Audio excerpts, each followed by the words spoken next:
கர்த்தர் நல்லவர், நன்மையான காரியங்கள் கர்த்தர் நாட்களில் செய்கிறார். நம்முடைய மலேசியா தேசத்துக்காக நம்ம ஜெபிக்க கடமைப்பட்டு இருக்கிறோம். அதனாலதான் நமக்கு அது ஒரு பெரிய கிருபை தான். நான் அவர்கிட்ட கேட்ட உடனே அவர் நமக்கு வாய்ப்பை கொடுத்துருக்கிறாரு. பரவாயில்ல, தேசத்துக்காக ஜெபிக்கிற காரியம்னா நான் உங்களுக்கு வாய்ப்பு தரேன்னு சொல்லி, அதனால திங்கட்கிழமை நீங்க வர்றங்க வாங்க, காலையில 10 மணிக்கு. ஆனா அந்த நாள் உபவாசோடு கூட வாருங்க. நிச்சயமா சாப்பாடு எதுவும் கொடுக்க மாட்டோம், நிச்சயமா எதுவும் கொடுக்குறது, ஏன்னா ஃபெலோஷிப் பண்ண முடியாது. நம்ம தேசத்துக்காக நம்ம ஜெபிப்போம். ஏன்னா இன்னைக்கு மலேசியாவோட சூழ்நிலை ரொம்ப வித்தியாசமாய் போய் கொண்டு இருக்கிறது. ஆமென். நம்ம தான் ஜெபிக்கணும். ஆமென், அல்லேலூயா. நம்ம தான் தேவ சமூகத்துல இருந்து நம்ம ஜெபிக்கணும். இன்னைக்கு நீங்க பாத்தீங்கன்னா ஒரு பக்கத்து பொலிட்டிக்கலோட பிரச்சனை இருக்கிறது, இன்னொரு இந்த கொரோனா பாதிப்பு. இன்னைக்கு மலேசியாவிலே நம்மளால சொன்னது போல 2வது முறையாக நடந்து கொண்டிருக்கு பல காரியங்கள். அன்னைக்கு 2 நாளைக்கு 3 நாளைக்கு முன்னே பார்த்தா அது நம்மளுடைய என்னது பழைய பிரதம மந்திரியுடைய அவருடைய பேத்தி, மகாதேவருடைய பேத்தி பாப்புல உட்காந்து தண்ணி அடிச்சுட்டு இருக்காங்க. அவங்களும் அவங்க மருமகன், எத்தனை செய்தி பார்த்தீங்களா தெரியல, பிடிச்சிட்டாங்க ராத்திரி 12 மணி வரைக்கும். அதாவது முக்ரீஸ் இருக்கிறாரு, அவருடைய மகனும் அவருடைய மருமகனும் முலாய்க்காரங்க பாருங்க. இன்னைக்கு சீர்கேடான காரியம். நான் இதை சொல்றேன், ஏன்னா அது பப்ளிக்கா செய்தியில போட்டாங்க, எல்லாம் சொன்னாங்க. அதனாலதான் நான் பப்ளிக்கா சொல்றேன், பயப்பட வேண்டிய அவசியம் இல்லை. யூடியூப்ல மெசேஜ் வருது. இன்னைக்கு பாத்தீங்கன்னா எல்லா இன மக்களும் துணிகரமா இந்த நாட்களில் பாவத்திற்கும் அருவருக்கிற காரியத்திலும் ஈடுபட்டு கொண்டு அவர்கள் என்ன செய்கிறார்கள் என்றால் அவருடைய வாழ்க்கையை சீரழித்து கொண்டு இருக்கிறார்கள். இன்னைக்கு விசுவாசம் அப்படிதான் நம்முடைய வாழ்க்கையை சீரழிக்க அவன் வகை தேடுகிறவனா கூட இருக்கிறான். இன்னைக்கு நம்மளுடைய வாழ்க்கையில நம்முடைய கிரிகள் எப்படி இருக்கிறது? இந்த நாட்கள் ஒரு உபத்திரமான ஒரு சூழ்நிலை தான், பாடுகள் தான், பிரச்சனை, வேலை பிரச்சனை, குடும்ப பிரச்சனை, பொருளாதார பிரச்சனை. இன்னைக்கு அதுக்கு மாத்திரம் இன்னும் இந்த வேதனைக்குற ஒரு காரியம் என்னன்னா, நம்ம காதுகள் எட்டுறதல்ல என்னன்னா, இந்தியர்கள் தற்கொலை ஆவியில செத்து போயிட்டாங்க, மாடியில இருந்து விழுந்துட்டாங்க, கடல்ல விழுந்துட்டாங்க. 2 போன வாரத்தில் நடந்தது. ஏதெல்லாம் நான் சொல்லுகிறேன் என்றால் நாம் ஜெபிக்க கடமைப்பட வேண்டும். ஏன்னா அவங்களுக்கு வழி இல்லை விடுதலை பெறுவதற்கு. ஆனா உங்களுக்கு எனக்கு இயேசு வழி சத்திய ஜீவனம் ஆயிருக்கிறார் விடுதலை தருவதற்கு. போன ஞாயிற்றுக்கிழமை இங்க தமான் ஜெபிஜே இருக்கிற அந்த இடத்துல தமான் டயாரோட ஒரு பையன், அவர் 24 வயசு பையன் தான். சிங்கப்பூர்ல வேலை செஞ்சு கொண்டு இருந்து சிங்கப்பூர் வேலை போயிட்டு அடுத்தது அவர் கொஞ்சம் ஃப்ரெண்ட்ஸோட அவர் இந்த கேமா அதெல்லாம் போவார். அந்த வேலையை போயிட்டு அவர் ஒரு காரை வாடகைக்கு எடுத்து, பேசா சோப்பு காரை எடுத்து வாடகை எடுத்து பிணையம் போயிருக்கிறாரு. நினைக்கிறேன் அவருடைய கேர்ள் ஃப்ரெண்ட் பிணையங்கள் இருக்காங்க, ஃபேமிலி எல்லாம் போல. அங்கே போய் இருந்து 2 நாள் இருந்து அங்கே என்ன பிரச்சனை வந்துச்சு, எது பிரச்சனை வந்துச்சு தெரியல. காடி கொண்டாந்து அந்த பிணையம் பிரிட்ஜில் வச்சுட்டு அவருடைய ஃபோனையும் அவருடைய பர்ஸ் எல்லாம் காடி ஆன்லேயே வச்சுட்டு ஒரு டபார்னு குதிச்சுட்டாரு. 2 நாள் சொல்லி தான் பிரயோஜனமே கிடைக்குது. இன்னைக்கு அவங்க தப்பித்து கொள்வது வாலிப தப்பு. நான் பெமிட்டலோட போகிறதுனால அங்கே ஃப்ரெண்ட்ஸ் எல்லாம் சொன்னாங்க, அவங்க சொன்னாங்க இந்த பையன் அப்படி நல்ல அருமையான பையன். இன்னைக்கு பாருங்க அவங்க எப்படி போய் தங்களுடைய வாழ்க்கையை மாற்றிக் கொள்கிறார். ஏனென்றால் விடுதலை பெறுவதற்கு அவங்களுக்கு வழி தெரியல, அவங்க செய்கிற காயம் அப்படி. ஆனால் தேவனுடைய பிள்ளைகளாக இருக்கிற நீங்களும் நானும் அப்படி அல்ல. நம்முடைய தேவன் சகலத்தையும் புதிதாக்குற தேவன். ஆமென், அல்லேலூயா, அல்லேலூயா. இன்னைக்கு நமக்கு கர்த்தர் விடுதலை தந்திருக்கிறார். தேவனுடைய பிள்ளைகள் இன்னைக்கு எல்லாருக்கும் பாடுகள் பிரச்சனை தான். ஏன்னா இந்த 9ஆம் மாசம் வரைக்கும் மாச காசு பேங்க் கட்ட வேணாம், வீட்டுக்கு கட்ட வேணாம் எல்லாம். ஆனா 10வது மாசம் வருகிற வேலையில தான் எல்லாருடைய வாழ்க்கை தடுமாறுமாய் வருகிறது. ஆனா தேவனை ஆராதிக்கிற பிள்ளைகளுக்கு கர்த்தர் வழியை வைத்திருக்கும். அதனால நம்ம தப்பான நம்ம ஜெபிப்போம், ஆண்டவரே வழியை உருவாக்குங்க, நம்ம ஆண்டவர் உருவாக்குவோம். இதோ புதிய காரியம். வெளிப்படுத்தின 21:5 வருடம் இந்த வசனம் வாசிக்கிறேன். வெளிப்படுத்தின 21ஆம் அதிகாரம் வசனம் 5.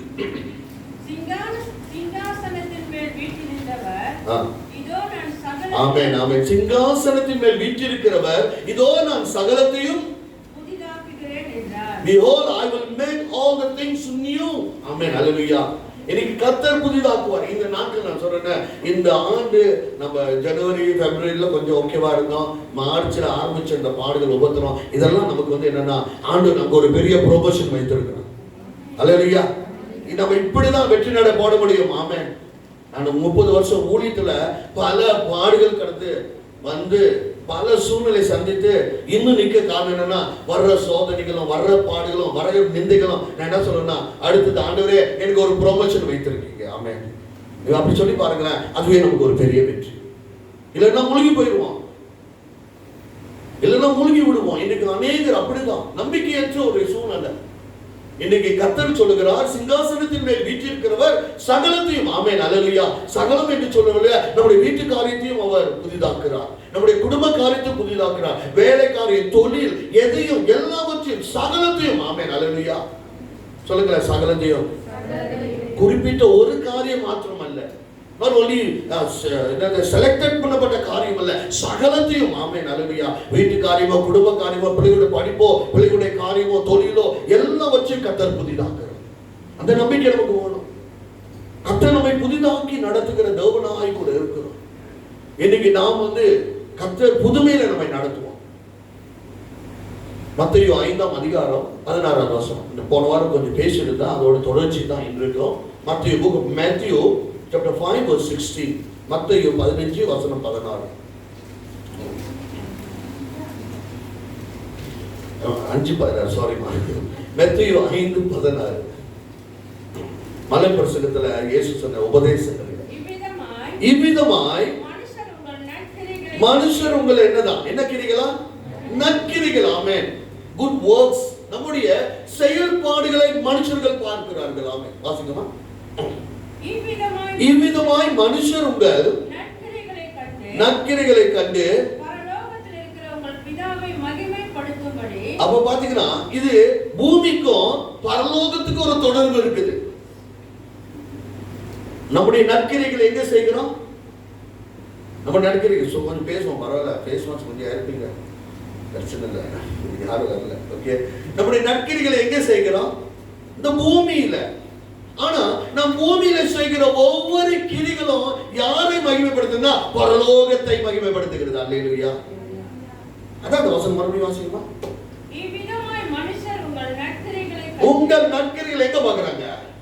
இந்த பூமிக்குரிய வாழ்க்கையில பார்க்கறாங்க, வேலை ஸ்தலத்துல பார்க்கறாங்க, படிக்கிற ஸ்தலத்துல பார்க்கறாங்க, நம்ம பழகுற நண்பர்கள் மூலமாய் பார்க்கிறார்கள், நம்முடைய அன்றாட வாழ்க்கையில நம்ம தொடர்பு கொள்கிற மக்கள் மூலமாய் நம்முடைய பேச்சு, நடத்தை, பாவனை, பார்வை, சிலருடைய பார்வையிலே தீர்த்துருவாங்க. பார்த்துருக்கீங்களா? அவங்க அப்படி கண்ணை உருட்டுனாங்கன்னா, எசனை ஒரு வாட்டி நான் சொல்லிடுறேன், லூஷாவை பார்த்துட்டு கண்ணை உருட்டிச்சு, இன்ன வரைக்கும் அதுக்கு மறக்காம, எதுனா எப்படி உன்னை பார்க்கணும்னா அந்த ஆந்த கண்ணு வெளியே விழுவுற மாதிரி காட்டும். ஏன்னா அந்த சிலர் பார்த்தீங்கன்னா அது அப்படியே அவங்க வீட்டுக்காரர் அப்படியே கண்டு பார்த்துட்டா அவர் அமைதியாயிடும். நம்ம தானே, உண்மையை தானே சொல்ற. ஏன்னா இதுக்கு நம்முடைய நடத்தை, நம்முடைய பாவனை, நம்முடைய பேச்சு, நம்முடைய லைஃப் ஸ்டைல், இந்த பூமியில நம்முடைய கிரிகள் எப்படி இருக்கிறதோ அதுதான் நான் பரலோகத்தை தேவனை மகிமைப்படுத்துகிற காரியம். வாசிங்களேன். பரலோகத்தில் இருக்கிற உங்கள் பிதாவை மகிமைப்படுத்தும்படி உங்கள் வெளிச்சம் அவர்கள் முன்பாக பிரகாசிக்கும். ஆமென். இன்னைக்கு பூமிக்குரிய வாழ்க்கையில நம்ம வாழ்கிற இந்த அன்றாட வாழ்க்கையில நம்முடைய செயல்பாடு, நம்முடைய வர்க்ஸ், நம்முடைய கிரிகள் தான் நாம் ஆராதிக்கிற தேவன் யார், அவர் எப்பேற்பட்டவர் என்பதை பிரதிபலிக்கிறது. அவருடைய கிரிகளையும் அவருடைய காரியங்களையும் இந்த பூமியிலே ரட்சிக்கப்பட்ட பிள்ளைகளாய் இருக்கிற நாம், இயேசுவை ஆண்டவராய் ஏற்றுக்கொண்டு இருக்கிற நாம், நம்முடைய கிரிகள் தான் நம்ம ஆராதிக்கிற தேவன் யார் என்று பிரதிபலிக்கக்கூடியதாக இப்ப இருக்கிற வழியில இந்த மலை பிரசங்கத்தில் இயேசு அதான் கற்றுக் கொடுத்தார். மத்தேயு 5, 6, 7ஆம் அதிகாரம்லாம் ஆண்டவர் கோல் பண்றார், அதாவது உருவாக்குறார். அவரை பின்பற்றுகிற பிள்ளைகள் இப்படிதான் இருக்கணும், அவரை பின்பற்றி வாழுகிற மக்கள் இப்படிதான் வாழணும், இந்த வரம்புக்குள்ளாக இந்த வழியில தான் ஜீவிக்கணும் என்று சொல்லி இந்த மத்தேயு 5, 6, 7ல ஆண்டவர் என்ன செய்றாரா? அவர்களை உருவாக்குறார். பள்ளிக்கூடத்துக்கு போகிற பிள்ளைங்க 2 தொகட்டாவை போட்டு போக முடியுமா? அந்த பள்ளிக்கூடத்தோட ரூல்ஸோட தான் போகணும். வேலை இடத்துல, கம்பெனியில, எங்க போனா அது போல ஆண்டவர் சொல்ற இந்த பூமிக்குரிய வாழ்க்கையில உங்களுடைய கிரிகள், இப்பேற்பட்ட கிரிகள் இருந்தா தேவனை நீங்க மகிமைப்படுத்துகிறீங்க. இன்னைக்கு இப்பேற்பட்ட வாழ்க்கைக்குள்ளாய் நம்ம வாழணும். பாத்தீங்கன்னா இன்னைக்கு துணிகரமான பாவங்கள், துணிகரமான காரியங்கள் எல்லாமே நடந்து கொண்டு இருக்கிறது. இன்னைக்கு இப்பேற்பட்ட வாழ்க்கையில நாம் கடந்து போகிறவர்கள் வேதத்துல பாத்தீங்கன்னா வெளிப்படுத்தின விசேஷம் 2ஆம் அதிகாரம் 3ஆம் அதிகாரமும் 7 சபைகளுக்குள்ள ஒரு செய்தியா இருக்கிறது. அந்த 7 சபைகள் இன்றைய காலகட்டத்தில் இருக்கிற உதாரண சபைகளாய் காணப்பட்ட அந்த சபைகளுடைய சரித்திரம் தான் நம்ம திருப்பிக் கொள்வோம். Book of Revelation. ஏன்னா இன்றைக்கு எல்லாமே நடந்து கொண்டு இருக்கிற காரியம் தான் புக் ஆஃப் ரெவலேஷன் இருக்குது. ஏன்னா மற்றது எல்லாமே நடந்து முடிந்தது, இப்ப நடந்து கொண்டு இப்பதான் ஆரம்பத்தில் வந்து கொண்டு இருக்கிறது தான் இந்த வெளிப்படுத்தின விசேஷத்தில் உள்ள காரியங்கள்.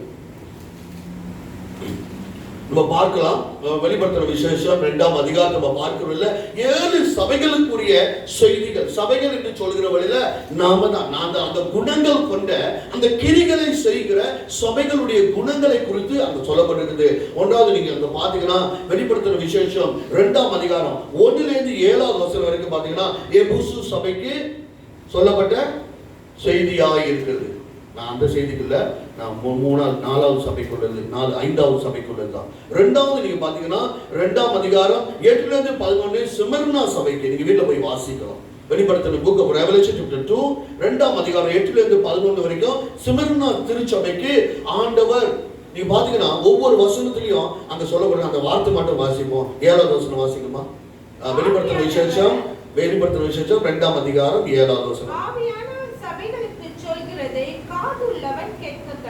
ஆவியானவர் சபைக்கு சொல்லுகிறது காதுள்ளவன். காதுள்ளவன் யாரு?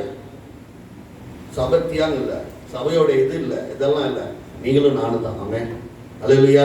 நமக்கு தான் காது இருக்குது. ஆமே சபையில அமர்ந்து இருக்கிற நாம தான் காதுள்ளவன் கேட்க கடவான்னு சொல்றது. அடுத்தது அதே வார்த்தை மறுபடியும் வருவது முதல் சபை எபேசு சபைக்கு, 2வது சிமர்னா சபைக்கு 8ஆம் அதிகாரத்துல இல்ல மணிக்கோ 11வது வசனம் வாசிக்கலாம். 2ஆம் அதிகாரம் 11வது வசனம். ஆவியானவர் சபைகளுக்கு சொல்கிறதை காதுள்ளவன் கேட்க கடவன். ஆமென். பாருங்க, சிமர்னா சபை அந்த 7 சபைகள் தான் இன்றைக்கு அந்த சபையுடைய பக்குவத்தில் இருக்கிற விசுவாசிகளாகிய சபை மக்களாகிய ஊழியரும் விசுவாசிகளும் இருக்கிறார்கள். பாருங்க, 2வது என்னது சொல்லப்படுகிறது? காது இல்லாதவன் காது உள்ளவன். காது இல்லாதவன் கேட்க மாட்டான். காது இருந்து கேட்டும் கேட்காதவன் மாதிரி இருந்தாலும் அவங்க தான் ரொம்ப டேஞ்சரான ஆளு. காது இல்லைன்னா பரவாயில்ல, அதான் சொல்றாரு, இந்த கை உங்களுக்கு இடையூறாக கையை வெட்டின்னு சொல்றாரு. ஆமா, இந்த கண்ணு இடையூறாக என்ன, இந்த கண்ணை பிடிக்குது சொல்றாரு. குருடனாவே பரலோகத்துக்கு போயிடலாம். ஆமே, அதான் ஒருத்தர் நான் ஒரு உச்சத்துல வாசித்தேன். அந்த அம்மா பிறந்ததுலேருந்து பிறவி குருடு, கண்ணு தெரியாதவங்க, பார்வையற்றவங்க, ஆனா நல்ல பாடலை எழுதுவாங்க. நல்ல பாடல் எழுதி, இது வெளிநாட்டில் உள்ள சம்பவம். அவங்க நல்ல பாடல் எல்லாம் எழுதி சபையில அந்த பாடலை பாடுவாங்களாம், துதிப்பாங்களாம், ஆராதிப்பாங்களாம். அப்ப ஒருத்தர் அவங்க கிட்ட கேட்டிருக்காங்களாம், நீங்க உங்களுக்கு ஆண்டவர் மேல கோபமே இல்லையா? அவங்க இப்போ அவங்க கிட்ட ஒரு 70, இது உண்மையான சமயம், 75, 76 வயது. ஒருத்தர் அவங்க பேட்டி காண்றவங்கள கேட்டாங்கன்னா, உங்களுக்கு ஆண்டவர் மேல கோபமே இல்லையா? ஆண்டவர் மேல உங்களுக்கு கண் இந்த வயசு வரைக்கும் கண் இல்லாமலே இருக்கிறீங்களே, உங்களுக்கு ஆண்டவர் மேல. அவங்க சொல்றாங்க, எனக்கு ஆண்டவர் மேல கோபமே இல்லை, நான் ஆண்டவருக்கு நன்றி செலுத்திக்கிட்டே இருக்கிறேன். ஏன்னா இந்த உலக பாவத்தை நான் பார்க்கவே இல்லை. இந்த கண்ணு பிறந்ததுலேருந்து குருடு, ஆனா கண் திறக்கப்பட்ட வழியில முத பார்க்க போறவர் அவராய் இருக்கிறார். நம்ம அந்த பதில் சொன்னாங்க. புரிஞ்சுதா இல்லையான்னு தெரியல. நான் என்ன சொல்றேன் உங்களுக்கு புரிஞ்சுதா இல்லையான்னு எனக்கு தெரியல. நான் சொன்னாங்க, நான் பிறந்ததுல இருந்து நான் வளர்ந்ததுல இருந்து நான் எதையும் நான் பார்க்கல, நான் எதுவுமே பார்க்கல. ஏன்னா கண்ணு தான் என்னதான். அதான் ஆண்டு சொல்ற, கண்ணை பிடிக்குன்னு சொல்லிட்டேன். கண்ணு என்ன பார்க்குது, அடுத்து என்ன, அதுதான் டக்குன்னு எங்க கொடுக்குது சிக்னல், இங்க கொடுக்குது, அப்புறம் கை வேலை செய்யுது. அர்த்தம் தான் இச்சாதான் கப்பலா. பாருங்க இந்த கண், நான் சொல்றேங்க, கண்ணு திறந்து நான் முதல்ல பார்க்க போகிறது ஜீவனுள்ள கிறிஸ்து. அவரை தான் நான் மகிமைப்படுத்த போறேன். என்னுடைய ஆவிக்குரிய கண்கள் திறந்திருக்கு. அதனால எனக்கு ஆண்டவர் மேல கோபம் எல்லாம் ஆச்சுன்னா ஆண்டவருக்கு நான் நன்றி செலுத்துறேன். ஏன்னா உலக பாவம் இப்படி அப்படி மண்டி கொண்டு இருக்குது. அசுத்தம், அருவருப்பு, பார்க்கறது, கேட்கறது, போகிறது எல்லாமே அருவருப்பான காரியமாய் இருக்கிற இந்த உலகத்துல நான் பார்வை இல்லாமல் இருப்பதற்காக நான் கர்த்தரை துதிக்கிறேன். அந்த அம்மா சொல்லி ஆண்டவரை மகிமைப்படுத்தினாங்க.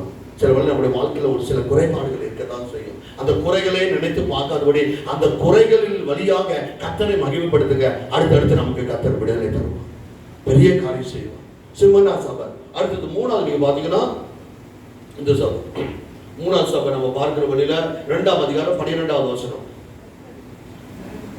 பெர்காமு சபை.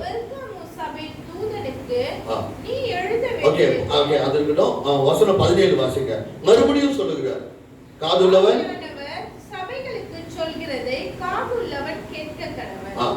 ஓகே, மறுபடியும் பாத்தீங்கன்னா அடுத்தது 2ஆம் அதிகாரம் 18வது வசனம். தியத்திரா சபைக்கு சொல்லுகிற வார்த்தை அதை திருப்பிக் கொள்ளுங்க. 29வது வசனம் சொல்ல வாசிங்களேன். ஆவியானவர் சபைக்கு சொல்லுகிறதை காதுள்ளவன். இப்பெல்லாம் நம்ம கேட்டுக்கிட்டு இருக்கீங்களா இல்லையா? இது நான் எனக்கு சொல்லல, உங்களுக்கு தான் சொல்றேன். நான் முதல்ல உட்காந்து எல்லாத்தையும் நான் தயார் பண்ணி நான் முதல்ல என்ன சரிப்படுத்தி கொண்டு தான் உங்க முன்னுக்காக வந்து கர்த்தருடைய வார்த்தையை பேசிக் கொண்டு இருக்கிறேன். ஆமென், அல்லேலூயா.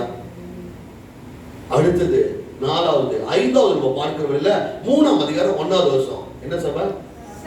சர்தை சபை. 6வது வசனம் வாசிங்க. ஆவியானவர் சபைகளுக்கு சொல்கிறதை காதுள்ளவன் கேட்க கடவான். அடுத்தது 7ஆம் அதிகாரம் 7வது வசனம், பிலடெல்பியா சபை. ஓகே, இன்னைக்கு நம்மளுடைய தேவ செய்தி அதுதான். 3ஆம் அதிகாரத்தை வாசிங்களா. 3ஆம் அதிகாரம் 7ல இருந்து 13 வசனங்களை வாசிங்களா. இந்த பிலடெல்பியாவுடைய சபையினுடைய கிரிகள் எப்படி இருந்தது, அவர்கள் எப்படி வாழ்ந்தார்கள், எப்படி செய்தார்கள், உபத்திர வழியாய் பாடுதல் வழியாய் போன வழியில அவருடைய வாழ்க்கை நிலை எப்படி இருந்தது என்பதை ஆண்டவர் இங்க எழுதியிருக்கிற வழியில இன்றைக்கு இந்த கொரோனா பாதிப்புல, வேலை பாதிப்பு, பல பாதிப்புல தெய்வ பிள்ளைகளாய் இருக்கிற நாமும் குடும்பங்களும் கடந்து சென்ற வேளையிலும் கர்த்தர் இப்பேற்பட்ட சூழ்நிலை கடந்து போனவர்களுக்கு உதவி செய்த ஆண்டவர் உங்களுக்கு எனக்கு நமக்கு உதவி செய்ய வல்லவராக இருக்கிறார். வாசிங்களா.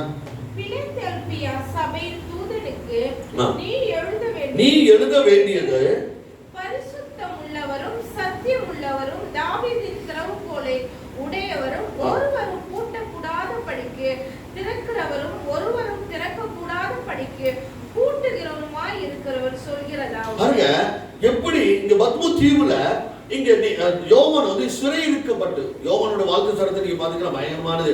கொதிக்கிற எண்ணெயில தூக்கி போட்டு கூட அந்த மனுஷன் சாகவே இல்லை. அல்லேலூயா. கர்த்தர் அவருக்கு இந்த பரலோக வெளிப்பாடை தரணும் என்று சொல்லி, அதனால ஆண்டவர் உங்களை கொண்டு என்னை கொண்டு செய்ய வேண்டிய காரியத்தை செய்து முடிக்காம நம்மளை கூட்டிட்டு போக மாட்டார். ஆமென், ஆமென் சொல்லுங்க. ஆமென். ஏன்னா ஆண்டவர் நோக்கம் வைத்திருக்கிறாரு. இல்லன்னா இந்த வெளிப்படுத்தின விசேஷம் இன்னைக்கு நம்ம கைங்கே வந்திருக்காது. யோவான எண்ணெயில தூக்கி போட்டாங்க. சீசர்கள்ல கொடுமையாய் கொடூரமாய் பண்ணப்பட்டது. கொதிக்கிற எண்ணெயில அப்பளம் போட்டா பொரிஞ்சு வருது. குவை எதுவும் சுட்டுக்குன்னா மீன் பொரிச்சுக்குன்னா அந்த மாதிரி பெரிய சட்டியில எண்ணெய் கொதிக்க வச்சு மனுஷனை தூக்கி போட்டா இப்படி இருக்கும். உங்க கையை விட்டு பாருங்க, இதுல போயிட்டு கை காணா போயிடும். எப்படி இருக்கும் யோசிச்சு பாருங்க. ஆனாலும் அப்பேற்பட்ட சூழ்நிலையில வந்த இந்த இயேசுவை பின்பற்றுவர்கள் எல்லாருமே அவங்க என்னன்னா ரத்த சாட்சியா மறித்தாங்க யாருமே. அதனால எனக்கு அப்படி வந்து பயப்படாதீங்க. கர்த்தர் எல்லாவற்றையும் நமக்காக செய்து கொடுத்தபடினால இந்த பூமிக்குரிய வாழ்க்கையில கர்த்தர் நம்மை நடத்துவோம். சுவிசேஷத்துக்காக, ஆண்டுடைய வார்த்தைக்காக இன்னைக்கு நீங்க பாத்தீங்கன்னா இந்தியா தேசத்திலும் சரி, அஸ்ஸாம் பல நாடுகளில இன்னைக்கு இன்னொரு பெரிய அற்புதம் என்னன்னா, அநேக உலகத்துல இஸ்லாமிய நாடுகளில இன்னைக்கு இயேசுவுக்காக வைராக்கியமாய் எழுப்புகிற அநேக கூட்டங்களை கர்த்தர் எழுப்பி வைத்திருக்கிறார். பரவாயில்ல, மரித்தாலும் ரத்த சாட்சியா மரித்தாலும் பரவாயில்ல என்று சொல்லி அப்படி இவர் யோவான கொதிக்கிற எண்ணெயில தூக்கி போட்டு, சரித்திரம் சொல்லுங்க, கொதிக்கிற எண்ணெயில தூக்கி போட்டோம் சாகல. ஏன்னா ஆண்டவர் இந்த யோவானை கொண்டுதான் இந்த வெளிப்படுத்தின விசேஷத்திலும், ஏன்னா இந்த வெளிப்படுத்தின விசேஷம் தான் 66 புஸ்தகத்துல 65 புஸ்தகத்துடைய சம்பவம் நடந்து முடிஞ்சிச்சு. முடிஞ்சு போனதை பேசுறதுல நடக்க போகிறத நம்ம பார்க்கிறோம். இயேசு வர போகிறார். ஆமென். இயேசுடைய வருகைக்கு முன்பாக என்ன நடக்க போகிறது, உலகம் எப்படி இருக்கும், மக்கள் எப்படி இருப்பாங்க, திருச்சபை எப்படி இருக்கும், ஒரு ஊழியர் எப்படி இருப்பாங்க, விசுவாசி எப்படி இருப்பாங்க, நாட்டினுடைய உலக அரசாங்கம் எப்படி இருக்கும், பொருளாதாரம் எப்படி இருக்கும், நாட்டினுடைய நிலவரம் எப்படி இருக்கும் என்று சொல்லி எழுதப்பட்ட சத்தியம் தான் இந்த வெளிப்படுத்தின விசேஷம். இன்றைக்கு இப்பதான் ஆரம்பம் ஆயிருக்கு. இயேசு மலை பிரசங்கத்தில் சொன்ன இயேசு சீசர்கள் மத்த 24 ஆண்டவரே உடைய வருகைக்கும் உலகத்துடைய முடிவுக்கும் அடையாளம் என்ன என்று சொன்ன உடனே ஆண்டு சொன்னாரு, இதெல்லாம் வேதனைக்கு ஆரம்பம். அதுல ஒண்ணுதான் கொள்ளை நோய். இன்னைக்கு கொரோனா கொள்ளை நோயா டிக்ளேர் பண்ணிட்டாங்க. ஏன்னா ஒரு வியாதியோ ஒரு கிருமி தாக்குதலோ ஏதாவது வந்து 3 மாதம் அல்லது 6 மாதம் உலகத்தையே பாதிப்புக்குள்ள கொண்டு வந்தா டிக்ளேர் பண்ண மாட்டாங்க. ஆனா இந்த கொரோனா வைரஸ் உண்மையிலேயே போன வருஷம் சைனா தேசத்துல யுவான் மாநிலத்துல நடந்தது. 10வது மாதத்தில இருந்து இதோடைய வியாதியுடைய தாக்குதல் என்ன என்று அறியாமல் இன்றைக்கு வரைக்கும் நடந்து கொண்டு இது more than a year. அதனால WHO அதாவது வேர்ல்ட் ஹெல்த் ஆர்கனைசேஷன் வந்து இந்த கொரோனா பாதிப்பு வந்து டிக்ளேர் பண்ணிட்டாங்க. இது கொள்ளை நோய் பயங்கரமான ஒரு கொள்ளை நோய். இது பாருங்க, இன்னைக்கு இன்னும் உற்பத்தி ஆகிக்கொண்டே இருக்குது. அது சிவகங்கையிலேருந்து இந்தியாவிலேருந்து இறக்குமதி வந்தோன்னா வார்த்தைக்கு இந்தியாவிலேருந்து கொண்டு வந்த சரக்கு இருந்துச்சு. இந்தியாவிலேருந்து கொண்டு வந்தது டியோன்னு அடிக்கிறாங்க. அது ஒன்றும் இல்லை, கர்த்தர் நமக்கு கற்றுக் கொடுக்கிற பாடம். அல்லேலூயா. இன்னைக்கு நம்ம சத்தியத்தை அறிந்திருக்கிறபடினால நமக்கு தெரிகிறது இதெல்லாம் நடக்கும். நீங்க வேணாம் சொன்னாலும் சரி, நீங்க வேணும் சொன்னாலும் சரி, நீங்க என்ன நினைச்சாலும் சரி, இதெல்லாம் நடக்கிற காரியம். ஆண்டவர் சொன்னது நிச்சயமாய் நடக்கும். அவர் நிறைவேற்றுகிற தேவன். அவர் மனமாற மனுபுத்திரன் அல்ல, அவர் என்னதான் சொல்லியும் செய்யாதிருப்பாரோ? அவர் சொன்னதை நிறைவேற்றுகிற தேவன். ஏனென்றால் நம்மை அழைத்த தேவன் உண்மை உள்ள தேவன். ஆமென். எங்க இந்த பெர்காமு சபையை குறித்து நமக்கு பார்க்கிற வழியில பாருங்க, எப்படி ஆண்டவர் தன்னுடைய மகிமையை வெளிப்படுத்துகிறார். பத்மு தீவுல அடைக்கப்பட்டு, அதாவது நாடு கடத்தப்படும் ஓம்புலா சொல்லுவாங்க. இங்க பத்மு தீவுல அங்க, ஏன்னா யோவானுக்கு அடுத்தது இவரை எப்படியும் கொல்ல முடியாது, இவருக்கு சொல்லி தூக்கி நாடு கடத்தி வச்சுறாங்க. ஆனா தனிமையில இருந்த யோவானுக்கு கர்த்தர் தன்னை வெளிப்படுத்துறது போல இன்னைக்கு ஒரு சிலர் கணவன் சிங்கப்பூர்ல லாக்டவுன், எனக்கு தனிமையில தான் கர்த்தர் உங்களோடு கூட பேசும். குடும்பத்தில் எனக்கு யாருமே இல்லை என்று தனிமையில் இருக்கிறீங்களா, கர்த்தர் உங்களோடு பேசுவார். ஏன்னா நம்முடைய தேவன் தனித்து இருந்த இந்த யோவானோடு பத்மு தீவுல அவர் தூக்கி எறியப்பட்டார். ஒரு அனாதை போல. உண்மையிலே அங்க பாத்தீங்கன்னா சரித்திரம் சொல்லுகிறது, யோவான் அந்த பத்மு தீவுல ஒரு அனாதை போல இருந்தார். அங்க காட்டு மிருகங்களும் எல்லாமே அவர் உயிர் வாங்குற காரியம். அவர் அங்க அரமண வாழ்க்கையில இல்லை. இன்னைக்கு எப்பேற்பட்ட பாடுகள் போனாலும் தனிமையில இருந்தாலும் நான் சொல்றேன், கர்த்தர் நமக்கு பக்கத்துணையாக இருக்கிறார். இதை நம்ம எடுக்கப்பட்டுக் கொள்ளும்.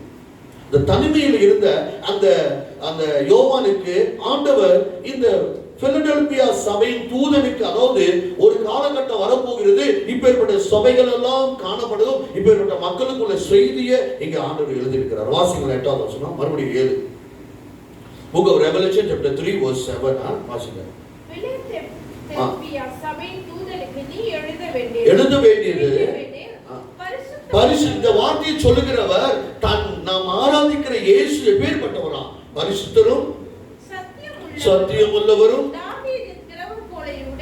உடையவரும் ஒருவரும் பூட்டக்கூடாதபடிக்கு. ஆமென், அல்லேலூயா, ஆமென், அல்லேலூயா. ஒருவரும் பூட்ட முடியாது. நம்மை ஆசீர்வதிப்பேன், உயர்த்துவேன், மேன்மையாய் வைப்பேன், நமக்கு வாக்குத்தத்தம் தந்தது போல. யோபு 37:5 கிரகிக்க முடியாது. பெரிய காரியங்களை கர்த்தர் செய்வேன் என்று சொன்ன வாக்குத்தத்தத்தில் உண்மை உள்ளவர். பூட்டக்கூடாதபடிக்கு ஒருவர், அதுதான் யாருமே அடைக்க முடியாது. இன்றைக்கு கர்த்தர் நம்மை ஆசீர்வதிப்பார். நிச்சயமா நான் சொல்றேன், பாடுகள் வழியாய் நம்ம போனாதான், இந்த பாடுகள் வழியாய் நான் அன்றைக்கி எப்போதும் என் கண்ணு முன்னுக்கு நான் கடந்து வந்த பாதை, என்னுடைய குடும்பத்தில் ஊழிய பாதையெல்லாம் கடந்து வந்தேன்னா நான் பட்டர்ஃப்ளையை தான் நான் பார்ப்பேன். அது எவ்வளோ பாடுகள் வழியாக உல்லாசமாய் பறப்பது போல ஒரு நாட்களில் அந்த பாடுகள் சில வழியில அது என்னன்னா அது அப்படியே தொங்கிக்கிட்டு அலமோதி கொண்டு தான் இருக்கும். இங்க காத்தடிக்கும், அங்க காத்தடிக்கும். அது பூப்பான்னு சொல்லுவாங்க. அது கிளையில தொங்கிக்கிட்டு இப்படியே ஆடிக்கிட்டு இருக்கும். தூக்கு போட்ட மாதிரி இங்க ஆடிக்கிட்டு இருக்கும். சில நம்முடைய வாழ்க்கை அப்படிதான் இருக்கட்டுமே, நம்ம விழ மாட்டோம். ஆமே, அதுக்கே ஒரு நம்பிக்கை இருக்குது. தான் விழாதுன்னு விழுந்ததுன்னா அது அழகா நடந்து அது ஒரு வண்ணத்தி பூச்சியாய் மாறி. அதுக்கே ஒரு நம்பிக்கை இருக்குதுன்னா நமக்கு எப்பேற்பட்ட நம்பிக்கை இருக்கு. இன்னைக்கு நமக்கு முன்பாக ஒரு சிலர் சிங்கப்பூர் வேலையை இழந்திருக்கலாம், வீட்டு காரியம், குடும்ப காரியம், பொருளாதார காரியம், பல காரியங்களை யோசித்து கொண்டிருக்கலாம். நான் சொல்றேன், அதெல்லாம் தூக்கி போட்டுட்டு அழிந்து போகிற ஆத்மாக்காக ஓடுங்களேன். உங்களை ஆசீர்வாத வாசலை கத்த திறப்பான், வழியை திறப்பான். ஒருவர் எனக்கு ஊழியம் செய்தா பிதானவர் அவனை மகிமைப்படுத்துவார். ஆமென், அல்லேலூயா. இந்த பாட்டு புருஷங்க ஊழியம் இல்லை, ஆத்மாக்களை ராஜ்யத்துக்குள்ளேயா கொண்டு வாங்க. ஆண்டு வரப்ப நீ நல்லா பாட்டு நடத்தின, நீ அருமையா பிரசங்கம் பண்ண, நீ அருமையா தேவ பிரசங்கத்துக்குள்ள எல்லாத்தையும் கொண்டு போன, எனக்கு என்ன கொண்டு வந்த? இல்ல ஆண்டவரே, ஆண்டவர் ஆத்மாக்களை கேட்கிறான். பாவத்திலும் சாபத்திலும் வாழ்கிற மக்கள். ஆமென், அல்லேலூயா. இது நீங்க பாத்தீங்கன்னா மத்தியில தான் ஆண்டவர் மழை பெய்ய, ஆண்டவரே உங்களுடைய நாமத்தில் என்னதான் சின்ன பேய் பெரிய பேய் எல்லா பேயும் விரட்டுன்னு ஆண்டவரே சொல்றாரு. பிசாசுகளை துரத்துன்னு சொல்றாரு. அடுத்து என்ன சொல்றாரு வாசிங்களா? என்ன எப்படி பாக்குறீங்க? ஐயோ, நல்ல கதை சொல்ற மாதிரி இங்க இருக்கு. மத்தேயு 7:21-22.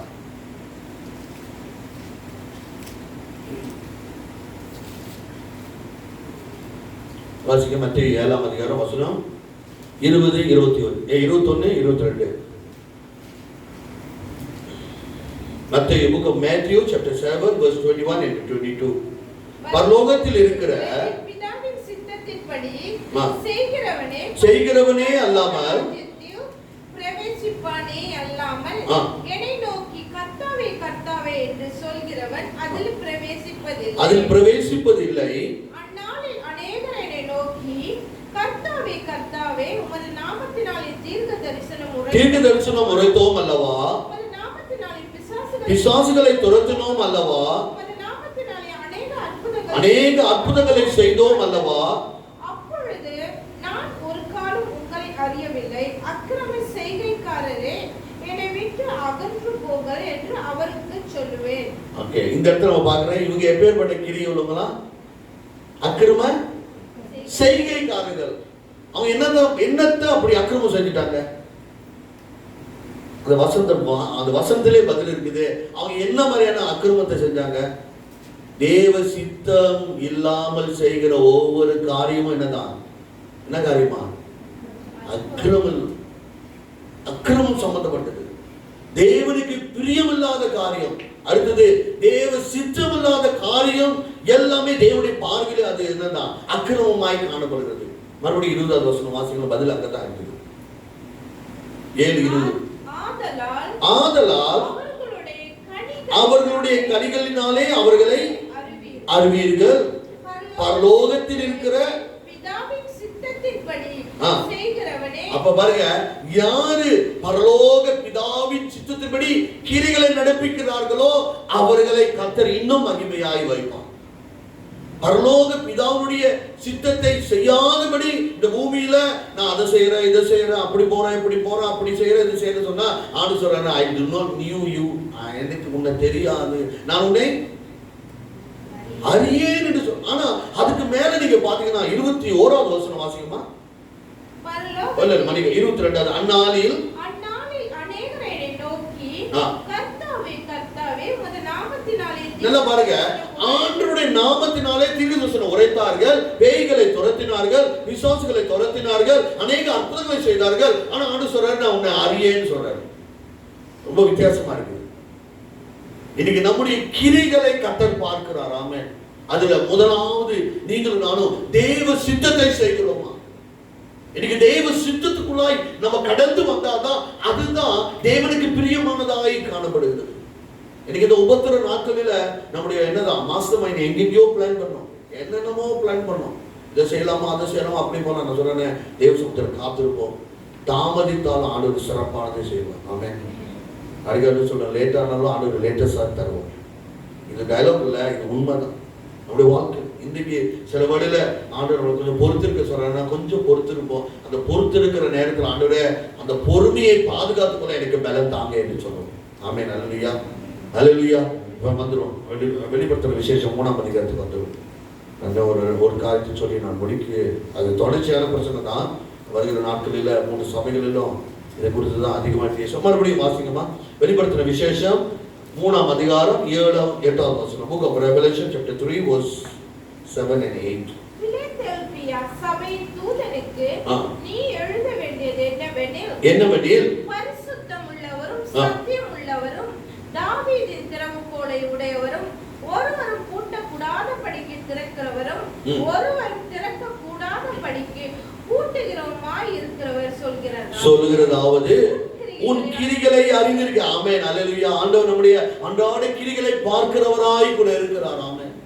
அதனாலதான் தாவீது எப்பொழுதும் தன்னை சரிப்படுத்திக் கொண்டே இருந்தான். ஆண்டவரே, உடைய சமூகத்தை விட்டு எங்கேயும் நான் ஓட முடியாது. ஆண்டவரே, சங்கீதம் 139 நீங்க வாசித்து பார்க்கலாம். ஆண்டவரே, என்னுடைய உட்கார்தலையும் என்னுடைய நிற்கிறதையும் நீ அறிந்திருக்கிறீர். ஆண்டவரே, நான் என்னதான் பாதாளத்தில் படுத்திருந்தாலும் சரி, சமுத்திரத்தில் இருந்தாலும் சரி, நான் வானத்தில் இருந்தாலும் பூமியில் இருந்தாலும் எல்லாவற்றையும் காண்கிற தேவன் என்னுடைய ஒவ்வொரு ஸ்டெப்பையும், என்னுடைய ஒவ்வொரு அடிகளையும், என்னுடைய ஒவ்வொரு நடைமுறை ஜீவித்தையும் நீங்க காண்ற ஆண்டு, நீங்க பார்க்கிறீங்க ஆண்டவரே என்று சொல்லி தன்னை அர்ப்பணித்து ஒவ்வொரு நாளும் தன்னுடைய கிரிகளை கர்த்தருக்கு பிரியமாய் செய்தது போல கர்த்தர் சொல்லுகிறார், உன் கிரிகளை உங்க வீட்டுக்காருக்கு தெரியாது, எனக்கு தெரியாது, ஊழியருக்கு, மனைவிக்கு தெரியாது, அது உங்க அப்பா அம்மாவுக்கு தெரியாது, ஆனா கர்த்தர் ஒருவர் பார்க்கிறார்.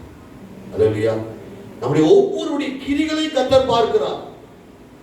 கர்த்தருக்கு மறைவானது ஒன்றும் இல்லை. சங்கீதம் 139 எப்போதும் கண்முன் நிறுத்துங்க. அதை நம்ம நிறுத்தி நம்ம வாசிக்கிற வழியில ஆண்டவருக்கு முன்பாக நம்ம இன்னும் பரிசுத்தமாக தான் வாழ்வோம் ஒழிய இன்னும் துணிகரமாய் காரியங்களை செய்ய மாட்டோம். உன் கிரிகளை என்னதான் அறிந்திருக்கிறேன். நம்முடைய பாடுகளை கர்த்தர் பார்க்கிறார். ஆமென். அல்லேலூயா, அல்லேலூயா சொல்லுங்க. அல்லேலூயா, அல்லேலூயா சொல்லுங்களேன். பரவாயில்லையா? ஆமென். உன் கிரிகளை அறிந்திருக்கிறேன். அடுத்தது எவ்வளவு பலம் இருக்குதா? உங்களுக்கு எனக்கு கொஞ்சம் பலம் தான் இருக்குது. ஆமென். அல்லேலூயா. நமக்கு இருக்கிற இந்த கொஞ்சம் பலம். அடுத்தது நீ என் நாமத்தை மறுதலியாமல், இந்த கொஞ்சம் பலத்திலையும் இந்த பாடுகள் வழியாய் இந்த உபத்திரம், இந்த கொரோனா பாதிப்பு, நெருக்கடி, நெருக்கங்கள் எல்லாமே டோட்டல் கொலாப்ஸ் தான். உண்மையில சொல்ல போனா சிங்கப்பூர்ல வேலை செய்யறவங்க தான் கொஞ்சம் தப்பிச்சுக்கிட்டாங்க. ஏதோ வருமானம் சிங்கப்பூர்ல இருந்து வந்ததுனால மலேசியாவில் ஒட்டு மொத்தம் எல்லாமே எல்லா செக்டரும் கொலாப்ஸ் தான். எல்லாமே படிப்போ தொழிலோ வியாபாரமோ, அந்த ஃபுட் பண்டா கொஞ்சம் ஓடுதுல, சாப்பிடலன்னா வண்டி ஓடாதுல்ல, ஃபுட் பண்டா சாப்பாடு அதெல்லாம் ஓடிக்கிட்டு இருக்குது. ஃபுட் சம்மந்தப்பட்டது ஓடுது. ஆனாலும் எல்லாமே கொலாப்ஸ் தான். ஆனாலும் வேதம் சொல்லுகிறது உன் கிரிகளை அறிந்திருக்கிறேன். இந்த நாட்கள் பாடுகள், உபத்திரம், நிந்தைகள் வர்ற நம்ம எப்படி இருக்கிறோம் கர்த்தர் பார்க்கிறாரு. உனக்கு கொஞ்சம் பலம் இருந்தும் என் நாமத்தை என்னதான் மறுதலியாமல், அடுத்தது இதுதான் பேஸ்தானது, என் வசனத்தை கை கொண்டபடினால். ஆமென். அல்லேலூயா, அல்லேலூயா. இந்த உபத்திரமான நாட்களில வசனத்தை கை கொள்ள மாட்டோம், வசனத்துக்கு புறமா தான் செய்வோம். ஒத்துக்கிறீங்களோ இல்லையா எனக்கு தெரியல. யோசித்து பாத்தீங்கன்னா இந்த உபத்திரமான பாடுகள் நேரத்துல ஆண்டுடைய வசனத்துக்கு நமக்கு சாதகமா தான் மாத்திக்கொள்வோம், அல்லது அந்த வசனத்துக்கு எதிர்ப்பாக செயல்பட வகை தேடும். ஆனா ஆண்டவர் சொல்றாரு, இந்த பாடுகள் வழியாய், இந்த உபத்திர வழியாக கடந்து போகிற நீ என் நாமத்தை மறுதலியாமல். தொடர்ந்து வாசிக்குமா? என் வசனத்தை கை கொண்டபடினால இதோ உனக்கு முன்பாக வைத்திருக்கிறேன், அதை ஒருவனும் பூட்ட மாட்டான். ஆமென். அல்லேலூயா. இன்னைக்கு நம்ம வசனத்தின்படி இந்த பாடுகள், இந்த உபத்திரம், இந்த சோதனை, இந்த வேதனை, இந்த பாடுகள், ஒரு இழப்பு, ஒரு மரணம், ஒரு பயங்கரமான இக்கட்டான சூழ்நிலை வந்தாலும் நான் சொல்றேன், ஆண்டுடைய வசனத்தின்படி வாழுங்களேன். வசனம் உங்களை இனி வாழ வைக்கும். வசனம் தான் கிறிஸ்து. ஆமென். வசனம் தான் கிறிஸ்து. அதிலே என்னதான் வார்த்தை இருந்தது. அந்த வார்த்தை எங்க இருந்தது? தேவனிடத்திலிருந்து. அந்த வார்த்தை என்ன ஆச்சு? தேவனாயிற்று. யோவான் 1:1. அதே யோவான் 1:14. அந்த வார்த்தை கிருபையினாலும் மாம்சத்தினாலும் இரத்தத்தினாலும் நமக்குள்ளாய் வெளிப்பட்ட அந்த வார்த்தை தான் கிறிஸ்து. இன்னைக்கு நம்ம வசனத்தை கை கொள்கிற வாழ்க்கை என்னன்னா, இயேசுவுக்கு நம்ம பின்தொடர்கிற, இயேசு சொன்ன வார்த்தைக்கு நீங்க நான் பின்பற்றுகிற மகன் மகள் என்பதை அடையாளம் காட்டுகிறது. இன்னைக்கு அவனுடைய வசனத்தை கை கொள்வோம். யாரோ சொன்ன ஏதோ சொன்ன தத்துவத்தை பிடிச்சுக்கிட்டு வாழ்ந்து கொண்டு இருக்கிறாங்க. ஆனா இயேசுடைய வார்த்தையின்படி வாழ்கிற பிள்ளைகளை நிச்சயமாய் உன்னை வாழாக்காமல் தலையாக்குவேன் என்று சொன்னவர் தலையாக்குவான். உன்னை கீழாக்காமல் நான் மேலாக்குவேன் என்று சொன்ன தேவன் நம்மை மேலாக்குவார். கொஞ்சம் யோசிச்சு பாருங்க. நான் ஒரு சில குடும்பங்களில ஆய்வு செய்து பார்க்கிற வழியில, தனிப்பட்ட ரீதியில சபை மக்களுடைய குடும்பத்துல, நம்முடைய சபைகளில கர்த்தருடைய கரம் ஆண்டவரை சார்ந்திருக்கிற நம்ம சபை மாத்திரம் இல்ல, உண்மையாக ஆண்டு நாமத்தை மறுதலியாமல் கர்த்தருடைய வார்த்தை, அந்த வார்த்தை இருக பற்றி கொண்ட பிள்ளைகளுடைய வாழ்க்கையில ஆரம்பத்துல பாடுகள், உபத்திரம், பற்றாக்குறை இருந்ததுதான். ஆனா காலப்போக்கில் கர்த்தர் ஜெயத்தை, வெற்றியும் மகிமை தந்து மற்றவர்களை போஷித்து காத்துக்கொண்ட அளவுக்கு கர்த்தர் உயர்த்தி நிச்சயமாக இன்னைக்கு உலகத்துல. அதனாலதான் சங்கீதம் 91 சொல்லுது, உன் பக்கத்துல 1000 பேர் விழுந்தாலும் உன் வலது புறத்துல, சொல்லுங்களேன், இது வசனம் சொல்லுங்க, உங்க பக்கத்துல 1000 பேர் விழுந்தாலும் உங்க வலது புறத்துல, ஆனா உங்களுக்கு எனக்கு எதுவுமே அணுகாது. அல்லேலூயா. ஏன்னா கர்த்தர் வசனத்தை நம்ம கை கொண்டிருக்கிறோம். வசனம் நம்மை பாதுகாக்கிறது. ஆண்டவரே நமக்கு பாதுகாவலராக இருக்கிறார். ஆமென். அதனால சோதித்து கொண்டு போக வேண்டாம். இந்த பிலடெல்பியா திருச்சபையுடைய காரியங்களை அடுத்த வாரத்தை நான் மறுபடியும் இன்னும் கொஞ்சம் ஆழமாய் பேச கற்றுக் கொடுக்க விரும்பப்படுகிறேன். ஏனென்றால் இந்த பிலடெல்பியா திருச்சபையுடைய அந்த பிலடெல்பியா என்ற வார்த்தையுடைய அர்த்தமே கிரேக்க மொழியில அதாவது என்ன சொல்வாங்கன்னா, சகோதர சிநேகம். ஆண்டவர் மேல அப்பேற்பட்ட சிநேகம் உள்ளவர்கள். அதனாலதான் என்னதான் உபத்திரத்திலையும் நீங்க நல்லா யோசிச்சு பாருங்க. ஒரு தப்பா சொல்ல யோசிக்கிறதா சொல்றேன். ஒரு பாய் ஃப்ரெண்ட் கேர்ள் ஃப்ரெண்ட் ரொம்ப டீப்பான ரிலேஷன்ஷிப்ல இருந்து திடீர்னு அந்த பாய் ஃப்ரெண்ட் அந்த கேர்ள் ஃப்ரெண்ட் சொல்றாங்க, நீங்க 5வது மாடி இருந்து குடிச்சிருங்க, சூப்பர்மேன் மாதிரி பறந்துருக்குன்னா நிச்சயமா அவர் செஞ்சாலும் செய்வார். ஏன்னா அவ்வளவு டீப்பான ஒரு ரிலேஷன்ஷிப் இருக்குது. அது போல கர்த்தருக்குள்ள நம்முடைய ரிலேஷன்ஷிப் ஸ்ட்ராங்கா இருந்ததுன்னா கர்த்தருடைய வார்த்தையின்படி தான் செய்வோம். ஆமென். அதனாலதான் உபத்திரத்துல வந்தாலும் என் வசனத்தை நீ கை கொண்டபடினால திறந்த வாசலை உனக்கு முன்பாக வைத்திருக்கிறேன், ஒருவனும் அதை என்னதான் பூட்ட முடியாது. இன்றைக்கு நீங்க பாருங்க, வருகிற நாட்களை பாருங்களேன், இழந்து போனதையும் நம்ம ஈடு கட்டுனதையும் நம்ம எதெல்லாம் லாஸ் பண்ணமோ அதெல்லாம் பல தனியாய் தந்து கர்த்தர் அலங்கரிக்க போகிறோம். ஒரு வயசுல எல்லாரும் எழுந்து நின்று கர்த்தருக்கு நேரம் போகிறோம். அந்த மகிமை உள்ள தேவன் நம்மத்தில் அவர் உள்ளாகுகிறார். திறந்த வாசலை அவர் வைத்திருக்கிறார். உன் கிரிகளை அறிந்திருக்கிறேன் என்று சொன்னவர். வெளிப்படுத்தின விசேஷம் 3ஆம் அதிகாரம் பிலதெல்பியா திருச்சபையை நோக்கி ஆவியானவர் சொன்ன வார்த்தை, உன் கிரிகளை அறிந்திருக்கிறேன், உனக்கு கொஞ்சம் பலன் இருந்தும் என்னை மறுதலியாமல் என் வசனத்தை நீ கை கொண்டபடியினாலே இதோ திறந்த வாசலை உனக்கு முன்பாய் வைத்திருக்கிறேன். ஒரு அருமையான ஒரு பாடல் கூட இருக்குது, திறந்த வாசல் சொல்லி. இங்க பாடி இருக்குமா இல்லையே தெரியல, சிலசஜையில பாடி இருக்காங்க. அதனால திறந்த வாசலை வைத்திருக்கேன் சொல்லி ஆண்டவர் சொல்றாரு, இந்த இரவு இந்த நாளில மலேசியா நமக்கு லாக்டவுனோ அந்த PKP டிசம்பர் 31 வரைக்கும் கொண்டு போனாலும் நமக்கு ஆண்டவர் திறந்த வாசலை வைத்திருக்கிறார். அவரை நம்பி இருக்கிற பிள்ளைகளை, அவரை சார்ந்து இருக்கிற பிள்ளைகளை, அவருடைய வசனத்தை கை கொள்கிற பிள்ளைகளுக்கு ஒரு திறந்த வாசலை வைத்திருக்கிற கர்த்தர் உன்னோடு என்னோடு நம்மோடு கூட இருக்கிற அவர் நம்மை வழிநடத்துகிற தேவனாய் கூட இருக்கிறார். ஒரு விஷயம் நாம் செபித்து இந்த நேரத்தை கர்த்தருடைய ஒப்புக் கொடுப்போம்.